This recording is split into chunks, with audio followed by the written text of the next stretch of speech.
Tip பண்ணாமல் அப்படி ஃபுல்லாக டிப் பண்ணி இப்படி எடுத்துகிட்டு வந்தோன்னா இப்படி எடுத்து வரும்போது ஸ்கின் எல்லாம் ஃபுல்லாக ஊற்றி அவங்க கண்ணு எல்லாமே தண்ணி அந்த மாதிரி பண்ணாமல் ஆனால் தண்ணி தொட்டு தொட்டு தான் எடுக்கணும்.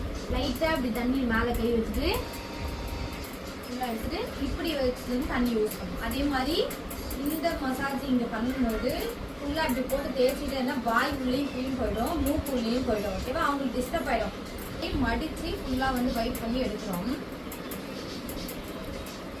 அதுக்கடுத்து இப்படி இப்படி அதுதான் இந்த இப்படி வெரி குட். வாய்க்குள்ளே தான் போகும். ஏன்னா பெருசாக இருக்கிறதால ப்ராடக்ட் பண்ணாலும் உங்களுக்கு பிரச்சனை இல்லை. இந்த 2 இது வெளியே பொறுமையாக பண்ணுங்க. ரொம்ப நோஸ் கிட்ட போகாமல் இல்லைன்னா வெட்டுங்க. நான் சொல்லி இதுவா 2 கை எடுக்கணும் இல்லையா? வா இது ஏன்னா ரொம்ப அவ்வளோதான் வெரி குட். அவ்வளோதான். இப்படி கை எப்படி வரணும், இப்படி போட்டு பண்ண தேவைதான். அப்படி இல்லைன்னா இப்படி பண்ணணும்.